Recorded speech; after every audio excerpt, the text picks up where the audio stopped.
I am coming to the completion of the second row.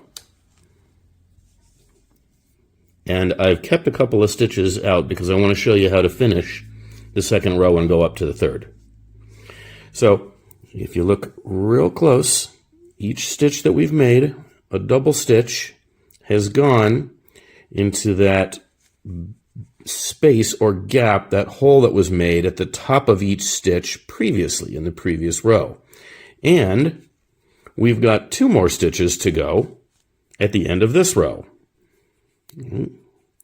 So the first one that I'm going to do, loop once, and I'm going to find the hole that one stitch has left, and finish, pull that one through, and I'm going to finish my double stitch. And then we still kind of have one stitch left, which happens to be that chain stitch that we put. And that is still a piece of the blanket. You cannot just ignore that one. So we still loop over, and we just find a piece of yarn in that chain stitch that we can stick our needle through, like so. Wrap the yarn and pull it back through. Yarn over the needle and through 2. Yarn over and through 2.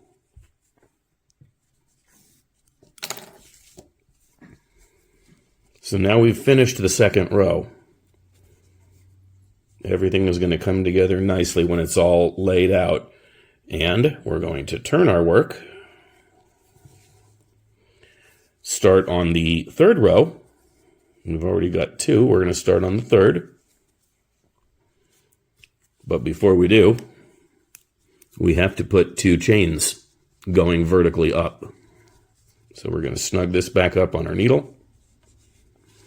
We see, if you look really closely at the top there, where those holes are that have been made at the top of each stitch and where you're going to keep stitching. But 2 chains first. 1, 2. Then we can wrap the yarn around the needle. Come back into the first hole, the first stitch, and pull it back through. And then we're going to finish our double stitch. Like so. I missed a thread, but that's all right. Yarn over. Finds that next hole in the stitch. And yarn over, loop through 2. Yarn over, loop through 2. And then we keep going in this fashion.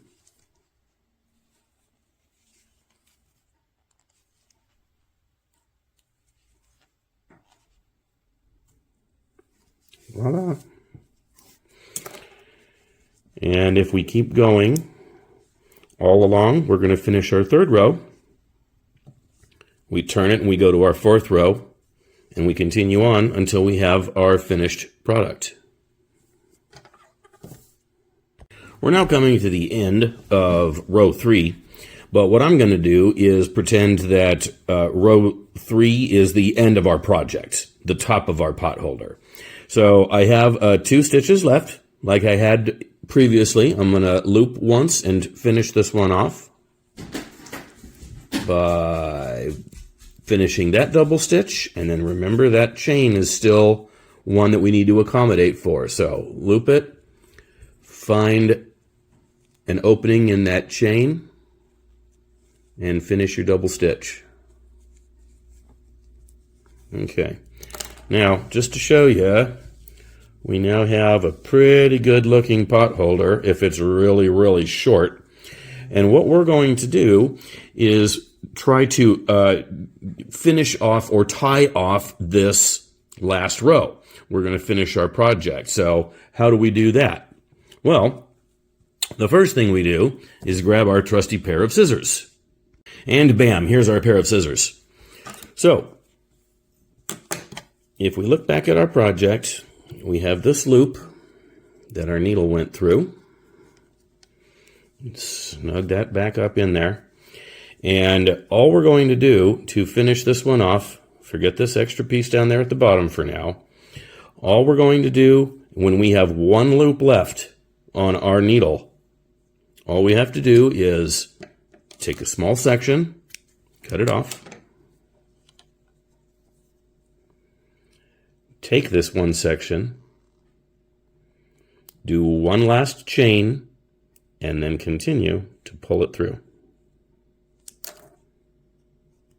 That pretty much is going to lock it in place and snug it up. But that's not going to come undone. So to finish off a row, to finish off your project, make sure there is only one loop left around your needle, and then you pull that tiny bit through and snug it back up. Now some people will go the extra length to come here and weave this piece back into the project itself. And we can do that just by finding another a hole or spot in our project. Take the spare yarn, the yarn that we have, and pull it all the way through. Now it's gone back a loop. We can find another hole in this pot holder for our needle. Grab the extra yarn again and pull it through. Sooner or later, you're going to get to a point where you've looped that extra yarnage so much through your projects that you're not going to need it any longer. So, this is finished. We can go ahead and take the scissors, cut off that piece of yarn there. And I told you we can always come back and cut this one off later, that doesn't disturb me. And now we've got our quote-unquote finished pot holder that's tied off on each side. And that's not going to come undone or anything. So we should be good to go. Okay?